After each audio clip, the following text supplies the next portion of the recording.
Hello tout le monde et bienvenue sur Force et Conversion, le podcast CRO sur la conversion e-commerce qui dévoile les coulisses des e-commerce à succès.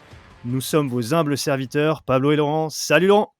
Salut Il est chaud Pav! aujourd'hui Laurent. Alors aujourd'hui on Toujours. reçoit l'outsider français des produits électroménagers. Non seulement il maîtrise le secteur à la perfection, mais il fait aussi du e-commerce depuis plus de 10 ans. Il a d'abord fait ses armes chez L'Oréal où il a géré le marketing digital et le e-commerce de la marque Kerastase avant de tout plaquer pour monter son propre business. En 2016, il lance Belong, un site e-commerce spécialisé dans les produits électroménagers durables avec une garantie de 5 ans. Belong est depuis devenu une référence dans le domaine. En 2021, la marque est récompensée par la FEVAD et reçoit le prix Espoir Bronze du meilleur site e-commerce 2021.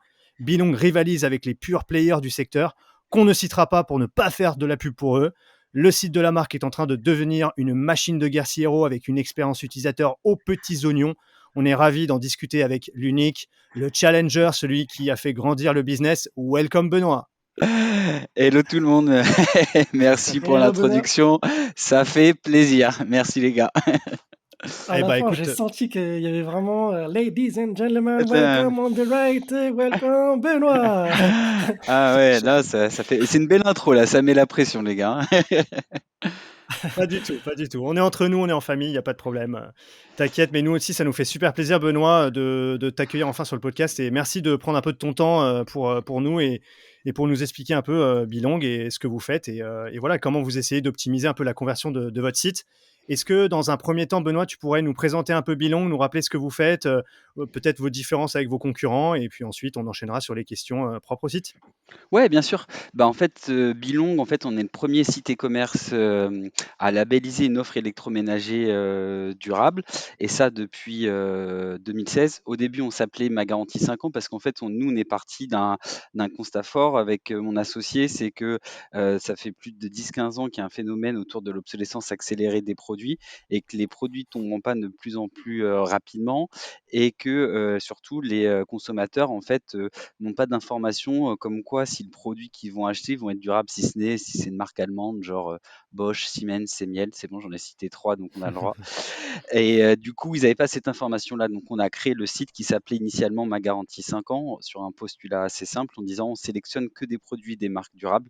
Donc du coup, on a travaillé sur la data et on a créé un indice de durabilité qui est unique en France slash et en Europe, où en fait, en fonction de 4 grands critères qui sont le taux de panne, la disponibilité des pièces détachées, la durée de vie que les consommateurs nous déclarent et un score d'association de consommateurs sur la fiabilité.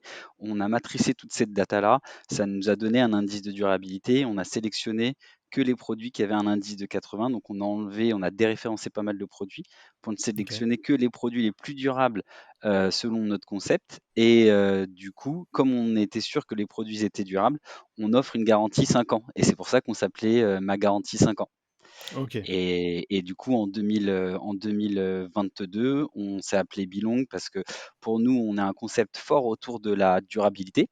Et la durabilité, elle peut s'exprimer sur 5 ans, mais un produit durable, il peut être garanti 2 ans, il peut être reconditionné, garanti 10 ans, il peut être garanti à vie. Et du coup, en fait, on veut passer d'un distributeur qui vendait des produits garantis 5 ans à une marque, une DNVB qui vend des produits, qui vendent la durabilité et des produits durables. Et surtout pour pouvoir exprimer d'autres produits avec d'autres niveaux de garantie. Ok, très clair. On m'a top. Et du coup, ça veut dire qu'en fait, les produits sur le site ont la garantie 5 ans qui est inclus dans le prix du produit. Et ce prix, donc total du produit qui inclut la garantie 5 ans, c'est le meilleur rapport qualité-prix du marché. En tout cas, vis-à-vis des concurrents, tu te positionnes en dessous niveau prix que leurs produits à eux avec de la garantie 5 ans. C'est Tu ça? as bien résumé, tu prends les plus grands distributeurs en France, un lave-linge, ils vont te le vendre de 500 euros. Tu vas rajouter une garantie 5 ans, ça va être 139 euros. Maintenant, il faut Ouais. payer la livraison. Bah, nous, ce lave-linge, on va le vendre un chouïa moins cher, mais il va être garanti, en plus, il va être garanti 5 ans. En plus, il va y avoir la livraison gratuite. Et en plus, on a un indice de durabilité qui te dit Ouais. que le produit que tu vas acheter va durer aussi longtemps. Donc, nous, on essayait de faire un full package pour que aussi améliorer notre conversion en ayant une offre qui soit assez simple. Et c'est pour ça aussi qu'on s'est appelé Ma Garantie 5 ans. Au début, c'était Mhm. assez tactique, dans une logique d'optimisation de la conversion par rapport au budget qu'on allait allouer, qui était de dire, quand tu viens sur notre site, la promesse, elle est simple, elle est dans ton nom de domaine. C'est Exactement. vrai Ouais. que c'était smart l'approche au départ. Bah, on a dû aller là-dessus parce que comme, tu l'as bien expliqué, on est les outsiders, hein, parce que nous, on fait que quelques millions vs les gros qui font quelques milliards. Mmh. Aujourd'hui, enchérir sur, lave-linge ou sur sèche-linge, c'était pas la peine parce qu'on aurait eu des coûts de conversion qui auraient été débiles et donc du coup, dans une logique vraiment de conversion, on s'est dit: «Il faut que nous, on arrive en fin de tunnel». Et Mmh. que comme on est petit, qu'on n'a pas de budget, on doit être malin et on s'est rendu compte, on a travaillé avec, les outils comme Google Trends et différents outils, d'analyse du marché et on s'est rendu compte que la première requête pour un lave-linge, c'était lave-linge Durable? non, Non? c'était pas lave-linge Garantie Darty, 5 ans? Garantie 5 ans. non, Garantie 5 ans. lave-linge, c'était lave-linge Darty et Ah donc du ouais, coup, putain la c'est la vache. première requête. Tu as lave-linge et Waouh, lave-linge Darty et OK. du coup, bon, désolé, je les cite, mais c'est factuel et du coup, en fait, ce qui se passe, c'est que les gens, ils vont sur le site de Darty, soit ils achètent et s'ils achètent pas, ils prennent la référence, ils la mettent dans Google et c'est Ouais. là, en fait, nous, en fait, dans une logique de conversion qu'on a créé Ma Garantie 5 ans, c'est de dire, une fois que le client, il a validé, il sait la ref, c'est qu'il est en situation d'achat quand il la met dans Google, il est là pour Mmh mh. comparer et nous, on enchérissait que sur les numéros de série, en fait et du coup, Ouais, c'est quand malin tu ça. voyais quand tu voyais que, en fait, le lave-linge Samsung Inox W90, AXTW et ben, nous, dans Google Shopping, tu voyais notre prix, tu voyais qu'on était livraison gratuite et en plus, dans notre nom, tu voyais garantie 5 ans et Mmh donc mh. du coup, en termes de conversion et termes de budget, on a réussi enfin, je vais pas dire à exploser, mais à sortir du marché comme ça, avec des coûts de conversion, un ROI qui était, bon et donc ça, c'est la genèse. C'est comment on tacle un marché qui face à l'obsolescence programmée et comment tu réduis ton impact et comment tu arrives à créer des parts de marché qui soient durables et aussi possibles avec des budgets marketing low cost. Ouais Parce et donc ouais. Et là, et tu as parlé parce du que coup de la partie, excuse-moi, la partie SEA et Google Shopping, j'imagine. Est-ce qu'en SEO aussi, vous avez eu la même logique? Vous vous êtes dit: «On va essayer de bosser», bah, j'imagine que oui, hein, mais sur des fiches produits et un contenu sur le site, qui va, adresser une niche dans notre secteur et qui va permettre d'aller choper justement les références dont tu parles et peut-être, des mots-clés comme, lave-linge, garantie ou ce genre de choses-là? Est-ce que vous êtes bah, aussi tu as aussi la même logique côté, on a eu organique? cette logique, d'un point de vue, SEO où en fait, c'est des petits hacks, mais on a mis la référence en tout début des meta titles et des Ouais. méta descriptions parce qu'en fait, pour nous, pour émerger, c'était la référence et du coup, c'est là aussi, on a mis dans les pages dans les H1, dans les H2 et dans toutes les descriptions un maximum de, comment dire? De De référence référence, ouais. et on a travaillé sur, 2 choses, sur, la garantie et sur le côté pas cher. Parce qu'on a regardé d'un point de vue SEO, la requête la plus associée à lave-linge, c'était lave-linge pas cher. C'était pas lave-linge durable. Ah Ouais, oui. Donc en fait, bien nous sûr. on se positionne comme, les acteurs, enfin l'acteur numéro un des produits durables parce que nous, on fait que des produits durables avec un allongement de la durée de vie des produits de 5 ans minimum et du coup, on est sur lave-linge durable ou sèche-linge durable, on est toujours numéro un, mais en termes de volume, ça a rien à voir avec la linge pas cher malheureusement et du coup, Ouais. en fait, c'est vrai qu'il y a une vraie dichotomie entre ce que tu peux entendre dans la presse et dans les médias sur les attentes, ce que disent qu'il faut mieux consommer et cetera et les pratiques des gens. C'est-à-dire que enfin, les pratiques et les attentes et comment ils les formulent dans les moteurs de recherche que, Mmh. les gens, ils cherchent pas lave-linge durable, ils cherchent encore lave-linge pas cher. Même si tu vois que lave-linge durable monte, mais ça reste, pas énorme par rapport à lave-linge pas cher, tu vois? C'est quoi à peu près le ratio, entre lave-linge pas cher et lave-linge, durable? J'ai pas À la la louche? enfin, Ça doit être 1 à la fois louche, 100 ou 1 fois 1000, non? 1 fois Non, quand 1000, même tu vois? pas. C'est Ah entre quand même. 500 et 1000. Ah ouais, Ah ouais, oui. il y a une vraie, ouais, différence entre ce qu'on voit dans les médias et les pratiques des gens au réel. Mmh. Donc Et après, après ouais, on voit que les comportements, changent, mais ça prend ouais, du temps, en fait. Ça prend du temps d'accord. parce que, la dimension prix est super intéressante et super importante et que, il faut et nous, c'est notre but, c'est de travailler sur un rapport qualité-prix, C'est ça. durabilité.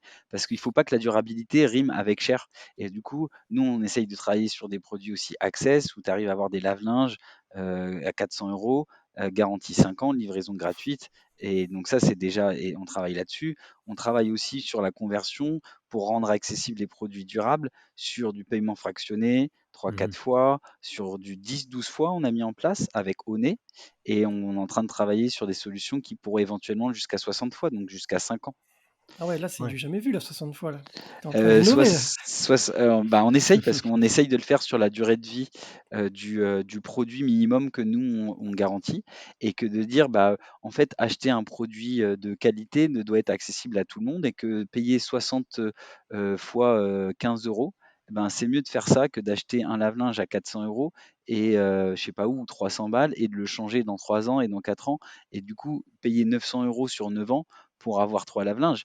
Parce que ce qu'il Mmh. faut savoir, c'est que quand même, l'impact écologique dans l'analyse de cycle de vie, l'impact écologique, c'est pas dans l'usage, c'est dans la production. 70 de l'impact écologique d'un lave-linge, c'est l'extraction des minerais, c'est le transport, c'est toutes les matières qui sont à l'intérieur. Donc nous, notre business, c'est de faire en sorte que les gens, ils achètent le moins de produits possible, qu'on les fasse les durer le plus longtemps possible et qu'on les conseille et qu'on les éduque sur comment on fait durer les produits le plus longtemps possible et que quand ils viennent chez nous, ils soient rassurés par rapport à ça.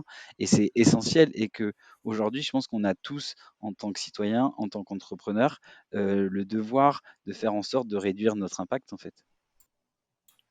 C'est J'avoue, sûr, ouais. carrément. J'ai une petite Ouais. question par rapport à ce que tu nous expliquais. En plus, ce qui est rigolo, c'est qu'on en parlait encore ce matin avec Pablo.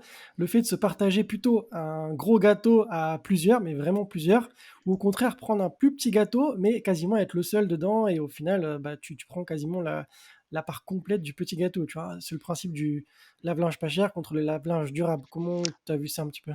Bah, en fait, nous, quand on a en fait, au début, on est un peu comme VP, on est des déstockeurs de produits électroménagers. On a 2 magasins, nos magasins s'appelaient Electrostock et du coup, à un moment, on s'est dit: «Bah, OK, comment on arrive à agir, à reproduire ce qu'on fait dans nos vies perso, sur l'impact écologique, de réduire tout ça et comment on arrive à le reproduire d'un point de vue, business?» Et on s'est dit: «Beh, nous, il faut qu'on travaille, sur le côté, la dimension, écologique et puis surtout, il faut qu'on arrive à travailler plutôt sur le haut du quartile parce que en fait, si tu essayes d'adresser le prix, tu vas te retrouver avec les gros players, Amazon, Cdiscount, Mmh. Electrodépôt et les mecs, ils seront toujours meilleurs que toi, puis à la fin, tu ne crées pas de valeur. Et l'objectif en créant ma garantie 5 ans, c'est de se dire, bah, on se positionne au même prix que, bah, les grands distributeurs, mais on vend des produits plutôt, premium avec une garantie 5 ans et s'en sortir par rapport au service et pas par rapport au prix. Parce qu'en fait, le prix n'est pas un axe de différenciation, il te mènera à ta perte parce qu'à la fin, bah, tu ne crées pas de valeur. Ta seule valeur, c'est le prix, donc tu fidélises pas ton client et si à un moment, tu n'es plus capable d'apporter le meilleur prix du marché, ben, tu n'es plus personne. Et du coup, Mmh. c'est là-dessus qu'on a voulu, travailler. C'est pour ça qu'on travaille autour bah, de la marque, de l'accompagnement des clients, qu'on les appelle tous, qu'on essaye de travailler sur, des modules de newsletter et de contenu sur bien choisir, faire durer, accompagner, donner du contenu et du conseil aux clients pour essayer d'apporter quelque chose de différent. Et nous, on n'a pas l'ambition de devenir, le back market de l'électroménager durable parce que on va rester à notre niveau. Comme tu dis, on va gérer plutôt la niche et travailler là-dessus. Et au moins, on le fera bien et surtout, on le fait avec nos propres moyens. Ce qu'il faut avoir en tête, avec tous les gens qui nous écoutent et c'est la mode en ce moment, nous, on est complètement bootstrap. C'est-à-dire qu'on n'a Mmh. pas levé de fonds. On a un niveau de chiffre d'affaires qui est conséquent et on n'a pas levé de fonds et c'était une volonté de notre part et on a continué à se développer comme ça et on en est assez fiers et aujourd'hui, on arrive à faire un bon business, avec notre propre argent donc et ça, c'est une grande fierté quand même. Ouais, c'est top. Et sur la partie là, tu disais, dans tout ce que tu as dit, ce que vous mettez en place, pour, l'expérience, il y a toute la partie accompagnement, service client, et ça a un lien avec la conversion parce que c'est quand même une partie hyper importante de l'expérience vécue sur un e-commerce. Ça, toute la partie expérience client, accompagnement, service client et cetera, c'est quelque chose que vous avez mis en place dès le début du site, Ma Garantie 5 ans? Ou c'est quelque chose qui est arrivé au fur et à mesure? Et qu'est-ce que vous mettez en place concrètement pour accompagner vos clients? Ça a été quasiment, dès le début parce qu'en fait, au début, on est sur des volumes qui sont très, très faibles. Il faut savoir qu'au début, c'est moi, hein. J'ai lancé le site e-commerce tout seul avec un stagiaire. On a monté la base de données. Puis après, il y a des ventes qui sont arrivées et puis après, du Ouais, coup, on a commencé à appeler les clients et pour, savoir pourquoi ils avaient acheté chez nous, pour comprendre, bah, l'expérience et pourquoi ils étaient là et du coup, on a gardé ça et en fait, OK. on a vu que ça avait un niveau de conversion en fait, ça rassurait énormément le client et qui augmentait la conversion parce qu'en fait, quand les clients créent un compte, on les appelle. Quand les clients ont acheté chez nous, on essaye de les appeler. Nous, on est ouvert de 10 à 18 heures, donc de 10 heures à 18 heures, il y a des gens qui appellent à chaque fois. Et pour ça, pour les rassurer sur leur acte d'achat, sur leur dire pour leur donner les délais de livraison confirmés avec eux, et pour faire un peu Mmh. d'upselling, de cross-selling et les rassurer. Et le feedback, si tu regardes ça sur nos avis, c'est que les gens sont très contents de dire qu'il y a des humains derrière et que Mmh. nous, on va vraiment à l'encontre de ce qui peut se passer chez des Amazon ou des choses comme ça où en fait tu sais que tu traites avec des machines. Nous, il y a des gens et on essaye de se dire, on réinvente le concept physique de magasin online où en fait on a des conseillers clientèle qui sont là pour accompagner les gens et pour les rassurer. Donc quand on a mis ça en place au fur et à mesure, on a été vraiment dans une logique qualitative et dans une logique d'accompagnement plutôt que dans une logique d'automatisation à 100%. Et du coup, ça a rassuré, augmenté la conversion. Il y a un gros truc aussi qui nous a beaucoup aidé, c'est les avis. Tout ce qui était avis vérifié sur Trustpilot, ça nous a beaucoup aidé et surtout dans nos annonces, on a passé un cap, mais c'est un petit hack, mais le fait qu'on ait des 4 étoiles dans les avis, Ouais, dans les dans annonces Google. Google nous Ouais. a beaucoup aidé. Il y a aussi Ah, le c'est fait top. que quand tu passes un certain nombre d'avis, je sais que sur Amazon, j'en avais discuté avec un Amazon qui faisait du FBA, tout de suite, ton produit il prend mieux. C'est-à-dire que dès que tu as passé 100 avis, en général, tu as passé un cap et là, tu as plus de notoriété sur le produit. Et en général, ça convertit beaucoup, beaucoup mieux. Je sais pas si tu as ressenti ça aussi, dès que tu as passé un certain nombre d'avis sur Trustpilot ou autre. Comment tu as vu un petit bon ou autre?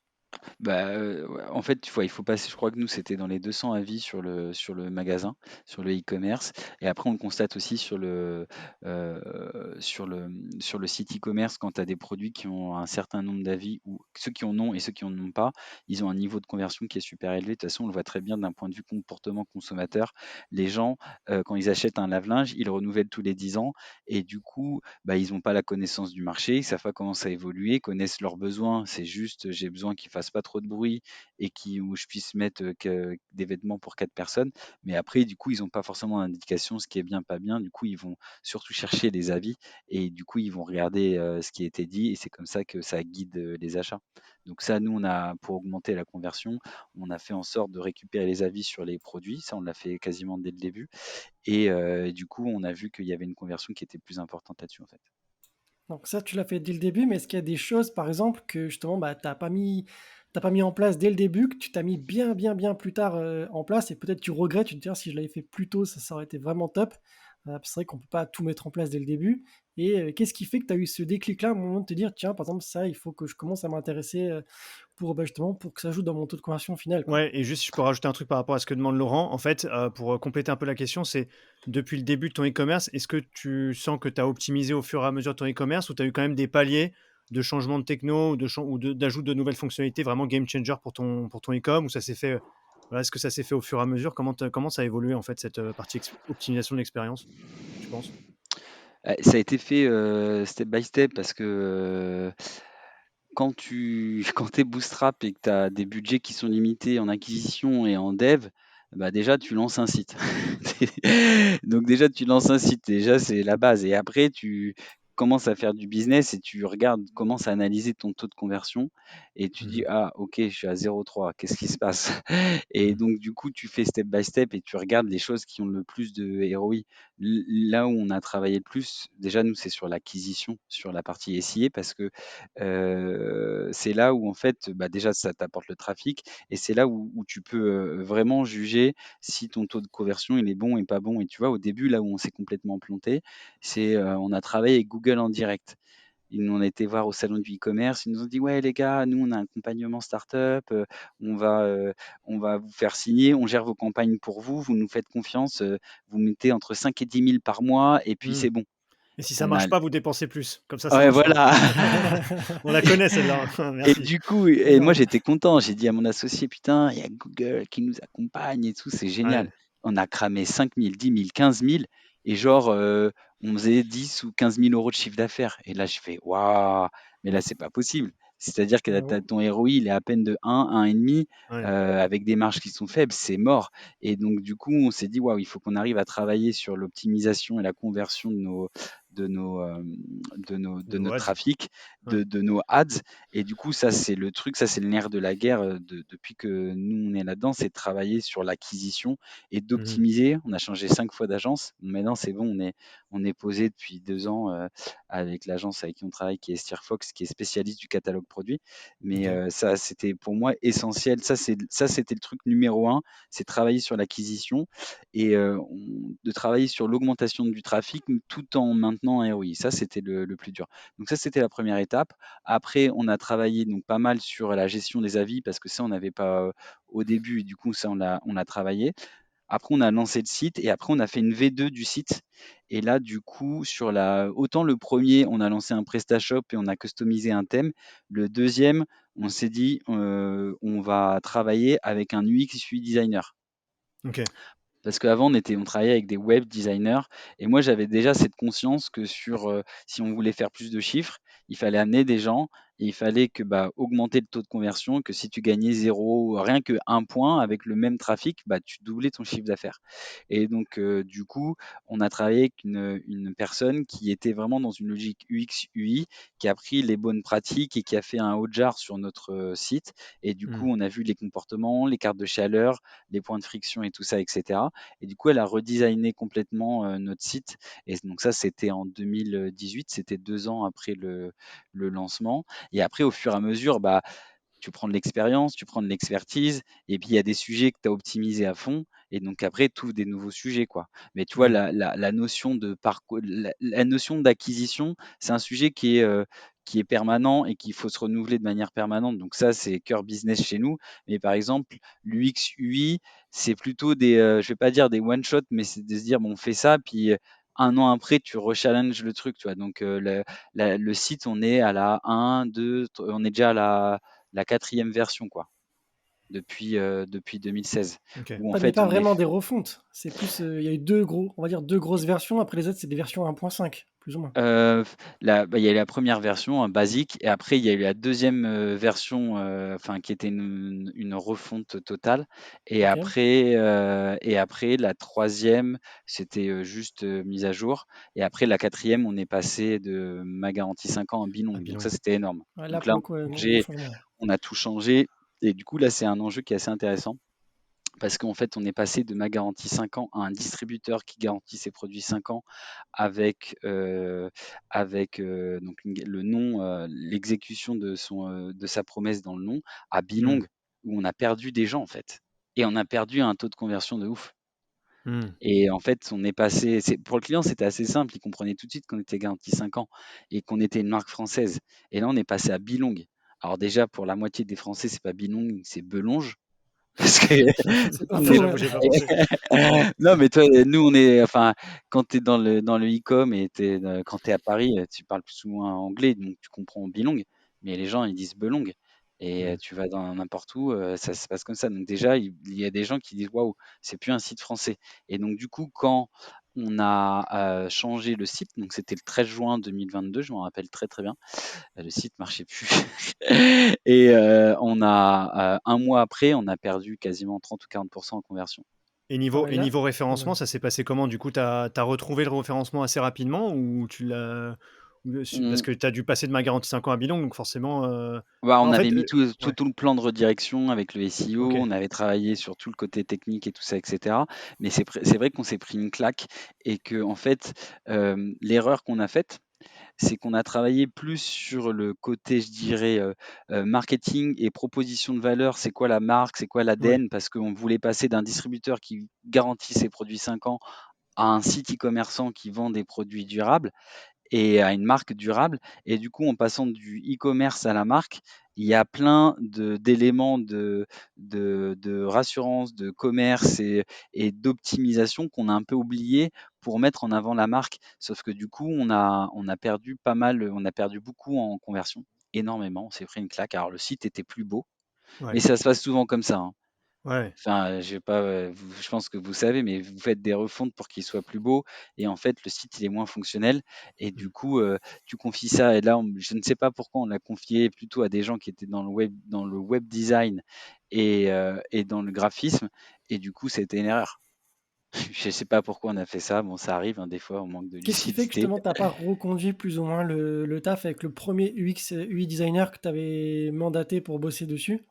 Tout C'est simplement su parce qu'en fait, on les a travaillé Ouais, avec une agence de com qui était, top, d'ailleurs qui s'appelle Tip Top et qui nous a retravaillé tout notre branding, qui a tout le retravaillé notre branding. nom, qui a travaillé tout le branding, qui a travaillé l'exécution de la charte graphique, qui a tout travaillé et qui a été au bout. J'ai dit: «Bah, eux qui ont la maîtrise et qui refont la Mmh, marque, il faut qu'ils gèrent l'exécution de notre, asset principal qui est le site e-commerce bien et sûr. du coup après ils ont, des gens qui sont spécialistes là-dedans, mais pas aussi spécialistes qu'un quelqu'un qui fait que de l'UX et de l'UI et donc du coup, ce qu'on a mis en place était beau, était bien, mais on a perdu pas mal et on a perdu pas mal aussi parce qu'on a changé de nom et du coup toute la réassurance qu'on pouvait avoir et l'historique qu'on avait avant et ben, on l'a perdu. Je vais te donner un exemple, mais c'était assez simple. Quand tu tapais Ma garantie 5 ans dans Google, tu avais tous les articles de presse qui parlaient de nous. Là, aujourd'hui, si vous faites l'exercice, hein, et tous les gens qui nous écoutent, faites-le, vous tapez Bilong. Après notre e-commerce, la C'est deuxième Larousse, requête, c'est c'est ça? Larousse, Ouais, Lingui, bah, ouais. Word Référence, Cambridge University et Reverso. Tu vois ce que je veux Bah, dire?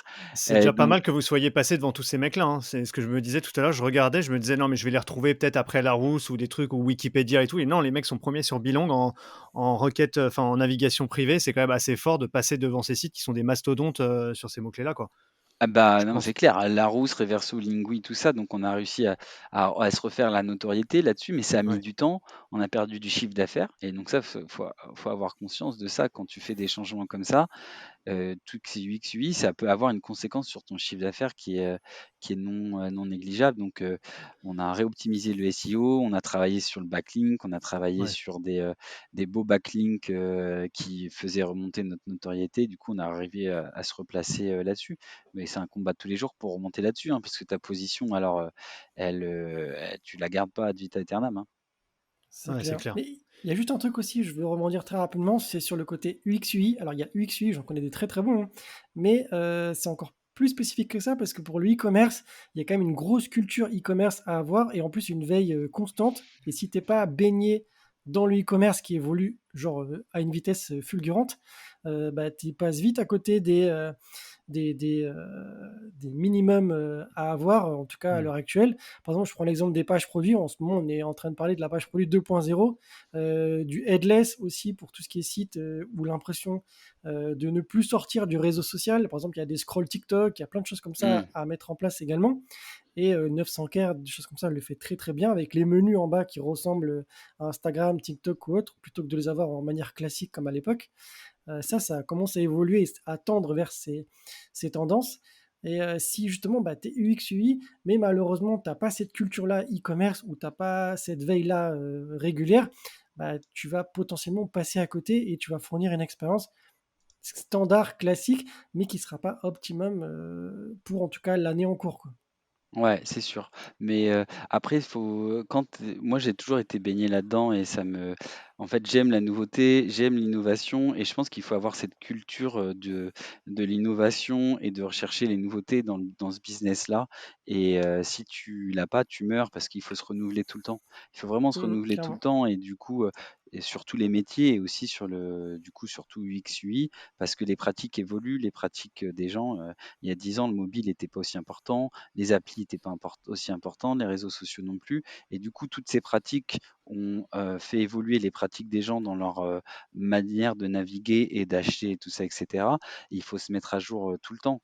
Et moi, c'est ce que je fais et c'est ce que je demande à mes équipes, c'est d'être toujours up-to-date sur les nouvelles Mmh. pratiques, de faire des benchmarks, de regarder ce que fait la concurrence, de sortir aussi, d'avoir une vue hélicoptère et d'aller voir ce que font d'autres secteurs, parce qu'il y a des choses qui sont intéressantes et voilà, d'essayer de faire évoluer nos pratiques, nos pages produits et nos pages catégories et toutes les choses, quoi. C'est pour ça que Totalement. d'ailleurs, nous, on s'est renouvelé, on est passé de ma garantie 5 ans à Bilong pour des enjeux, je dirais, business, de marque et qu'on soit plus lisible et qu'on devienne une marque et pas juste un distributeur. Et du coup, à la suite de ça, la conversion, elle a pété. On a attendu 1, 2 mois, 3 mois, 4 mois. Et à la suite de ça, on a vu que sur tous nos leviers, bah, le taux de conversion, bah, il avait complètement pété. Et du coup, après, on a travaillé avec des experts CRO. Et donc, c'est ce qu'on est en train de faire en ce moment pour Hmm. justement faire une analyse totale de notre site. Parce qu'à un moment, tu as beau être e-commerçant et essayer d'être un peu pointu, tu es obligé de te faire accompagner. Moi, aujourd'hui, j'ai un directeur e-commerce qui gère toute la chaîne e-commerce, l'acquisition, le site, les pages produits, la base de données, le pricing, les réseaux, avec quelqu'un dans son équipe. Et après, j'ai un chef de projet web marketing. Mais à un moment, même si tu fais des benchmarks, il faut que tu te fasses accompagner. Donc nous, ce qu'on fait, c'est que on n'a pas des budgets limités, mais tous les ans, on a des thématiques. Tu vois, il y a une année, ça va être l'analytics. Une autre année, ça va être un peu plus le CRO. Et du coup, bah, comme on met des poches de budget de développement et tous les ans, on a des poches de budget. Et là, cette année, c'était sur le CRO parce que de toute façon, c'était même pour nous, c'était pas un choix dans la mesure où notre taux de conversion, il baissait de manière drastique depuis qu'on avait fait la migration. Donc là, gros travail d'analyse, du tunnel de conversion, page produit, home page et carte de chaleur, Hotjar. Ouais. Et on regarde ce qui se passe et ensuite analyse des bonnes pratiques. Et là, du coup, on est en train de retravailler toutes les fiches produits, catégories, homepage, et pour que fin septembre, début octobre, on ait des nouvelles pages produits, nouvelles pages catégories, homepage. Ok. Juste dernière question, Benoît, avant de passer aux dernières. La partie A/B testing, est-ce que vous en faites, mais quand est-ce que vous avez commencé à en faire? Est-ce que c'est arrivé depuis le tout début, vous en faisiez, ou vous avez attendu quelques années avant de mettre en place l'A/B testing avec un outil spécifique ou... Alors, la B-testing, alors pour moi, c'était un truc qui était difficilement, qui était difficile à mettre en place. Et du coup, ça, on a commencé à le mettre en place avec une boîte qui s'appelle Beable et Ouais, qui nous a permis en fait de travailler sur le e-merchandising et sur l'A/B testing. Parce ok. que, je pense que mon agence et mes équipes étaient pas prêtes, ou moi je sais pas, on savait pas comment s'y prendre. Et du coup, ce logiciel, nous permet en fait avec, ce plug en JavaScript, et du coup est capable en fait de faire des tests et de surtout nous accompagner, nous donner de l'expertise. Du coup, Beable, ils nous proposent des scénarios qui ont marché chez tous leurs clients. On les met en place, on A/B teste sur un cohort sur 50, et on regarde si le taux de conversion, il s'améliore en fonction des scénarios qu'on a mis en place, les scénarios de sortie, les scénarios sur les pages produits avec du paiement fractionné, pas fractionné, sur des demandes de devis. Du coup, il y a une dizaine, de scénarios qui sont, testés, et à chaque fois, on A/B test sur 50. Et à la fin, si au bout de 6 mois, 1 an, on voit que, bah, ça marche mieux, et bah, nous, on le déploie nous-mêmes dans cette logique-là. Mais Ok. c'est vrai qu'aujourd'hui, nous, on n'a personne en interne et on ne peut pas se permettre d'avoir quelqu'un qui fait ça, toute la journée. Donc on préfère aller choper des expertises et des gens qui nous accompagnent, là-dessus. C'est comme ça Hmm. qu'on fonctionne, en fait. Ouais. Ce qui est bien avec les outils comme Beable, c'est qu'en fait, enfin, dis-moi si je me trompe, mais ils se pluguent à ton site et ils vont créer eux-mêmes des sections qui vont A/B tester, ou des funnels qui vont A/B tester, sans forcément que toi, tu aies à développer des choses de ton côté, mettre ça dans un outil d'A/B testing qui va tester une variante A et une variante B, où tu vas avoir des coûts de développement qui, dans tous les cas, vont être immuables et que tu devras assumer, même si demain ton test derrière il bouge pas, enfin il marche pas, pardon. Alors que moi, Beable, ils arrivent, ils se pluguent sur ton site et ils vont ajouter par exemple une section là, ou une section par-ci, une section par-là. Et si ça marche, tant mieux. Si ça et du coup, là, tu peux le mettre dans ton backlog tech. Et si ça marche pas, bah, tu t'as pas fait des coûts de développement de ton côté, quoi. Exactement. C'est comme ça que ça Et marche? Ouais, OK. c'est exactement comme ça que ça marche. Et pour nous, comme on avait des équipes qui étaient assez légères, ça nous a permis d'avoir de l'expertise à un coût qui soit raisonnable, et de pouvoir de déployer ça en place rapidement. Parce que comme tu dis, quand tu travailles avec tes devs, tu as des roadmaps de folie. C'est Et du clair. coup, bah, ah oui, il faut tester, comment tu le mets en place et tout ça, et cetera, et tu arrives pas à le traiter. Alors que là, ça t'offre une flexibilité qui est importante. Et après, ça te permet de valider, d'avoir un POC et de le valider ou pas. Et si c'est OK, tu prends le temps avec tes devs de le déployer ensuite, en fait. Ouais, c'est top. OK, top Benoît. Est-ce que tu aurais pour l'audience, tu pourrais nous partager, si tu en as, un peu de veille, marketing ou e-commerce ou autre, que tu regardes de temps en temps pour rester à jour sur les tendances et ton expertise? Après sur l'éveil, après je sais pas si c'est de la veille qui est super intéressante, mais nous ce qu'on fait c'est qu'on regarde énormément ce que font nos concurrents qui sont Ouais, les grands, qui sont les Darty Boulanger, les Back Market, euh, parce que bah, c'est des gens qui ont des comment dire qui ont des niveaux d'investissement et des people et des temps de réflexion. Donc ça c'est intéressant d'aller voir comment ça marche. Après on regarde, moi ce que j'admire et ce que je trouve intéressant, c'est Amazon. Alors j'aime pas du tout leur UX UI, mais le mmh, niveau de conversion avec le one click shop, il est juste c'est incroyable. monstrueux, Ah monstrueux. ouais, c'est monstrueux. Leur fiche C'est produit est nulle à chier, selon moi, en tant qu'utilisateur. Mais à la fin, tu reviens tout le temps et tu achètes en un clic et ça, c'est assez dingue. Bon, il y a rien de nouveau. Après, il y a un site que j'aime bien, c'est Booking. Alors, ça n'a rien à ouais, voir avec ce qu'on fait, mais ce que j'aime bien, c'est qu'ils ont une façon, je dirais, assez habile de te mettre la pression, de t'expliquer que tu es génius, et que du coup, tu as des avantages que tu n'auras pas ailleurs. Mais il t'explique que, bah, il y a plein de personnes qui sont sur cette page sur cet hôtel-là et que si tu ne réserves pas, bah, ce ne sera pas possible, mais de le garder. Et puis aussi le fait que tu peux faire des annulations gratuites, etc., te permet de. En fait, il y a plein d'éléments qui, bah, moi, par exemple, à chaque fois que je vais sur ce site-là, bah, en fait, maintenant, j'y vais que chez eux. Alors que potentiellement, ils sont plus chers qu'un hôtel.com ou directement sur les hôtels. Mais je dirais, l'UX, l'UI et le service que j'ai chez eux, mmh. je trouve que c'est plutôt bien fait. Est-ce que tu t'intéresses aussi au marché étranger? Parce qu'imagine, j'imagine un Darty, des choses comme ça doit aussi exister à l'étranger.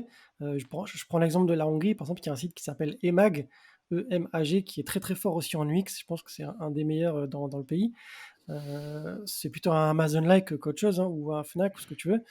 Et je pense qu'il y a des sites, c'est des vraies pépites à l'étranger sur lesquels vous pourrez éventuellement aussi vous inspirer. Peut-être en Allemagne, en Italie. Je sais qu'en Allemagne, ils sont très rigoureux aussi sur l'UX. Donc, est-ce que vous avez déjà un petit peu creusé ce côté-là, même les US, hein, parce qu'on sait qu'ils sont en avance sur le côté e-commerce.